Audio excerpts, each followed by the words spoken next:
కృష్ణా పుష్కరాలప్పుడు తొక్కిసలాట, నలుగురు మరణం. గోదావరి పుష్కరాలప్పుడు తొక్కిసలాట, 20-25 మంది దాకా మరణం. అట్లాగే మొన్న తిరుపతిలో ఇంతవరకు ఎప్పుడూ లేదు తొక్కిసలాట. మొన్ననే తొక్కిసలాటలు అంటే తోపులాటలు జరిగినాయి, కానీ తొక్కిసలాట చనిపోవడం అనేది మొన్ననే జరిగింది.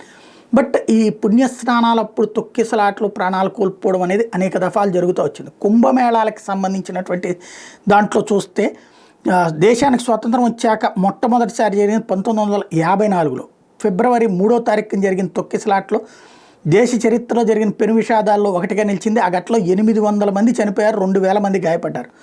అది కూడా కరెక్ట్గా మౌని అమావాస్య నాడే చోటు చేసుకుంది.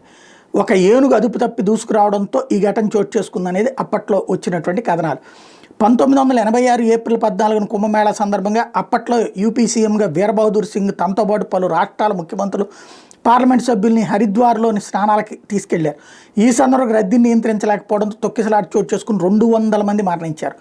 అది మరొక పెద్ద సంఘటన. ఆ తర్వాత 2003 కుంభమేళా సందర్భంగా మహారాష్ట్రలో నాసిక్లో గోదావరి నదిలో స్నానాలు చేయడానికి భక్తులు పెద్ద సంఖ్యలో రావడం, నాడు జరిగిన తొక్కిసలాట్లో 39 మంది మరణించారు.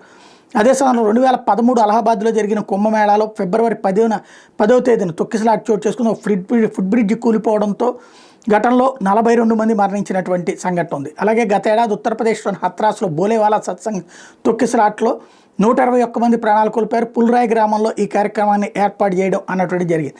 అట్లాగే నవరాత్రి వేళ రత్నగఢ్ మందిరంలో 2013 అక్టోబర్ 13 దాదాపు 150,000 మంది భక్తులు రావడం, అక్కడ వంతెన కూలిపోయే స్థితికి వచ్చిందని వదంతులు రావడంతో జనం పరుగులు తీయడంతో 115 మంది తొక్కిసలాట్లో ప్రాణాలు కోల్పోయారు.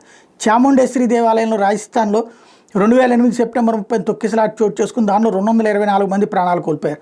420 మందికి పైగా గాయపడ్డారు. బాంబు పేలుడు భయాలు ఈ ప్రమాదానికి కారణమని అప్పట్లో కథనాలు వచ్చినాయి.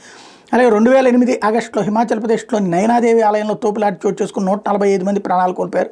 నాడు కొండచీరలు విరిగిపడుతున్నాయన్న వదంతులు దీనికి కారణమైనవి.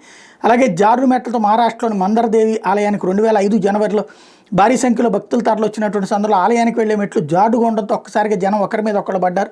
ఈ సందర్భంలో 265 మంది ప్రాణాలు కోల్పోయినటువంటి సంఘటనలు చోటు చేసుకుని, ఇలాంటి సంఘటనలు అన్నటువంటి దేశవ్యాప్తంగా ఇప్పటిదాకా జరిగినటువంటి సంఘటనలు, ప్రధానమైనటువంటి పుణ్యకార్యాల సందర్భంగా జరిగినటువంటి తొక్కిసలాట్లు, మరణాలకు సంబంధించినటువంటి అంశాలని ఇప్పుడు గుర్తు చేసుకుంటున్నారు.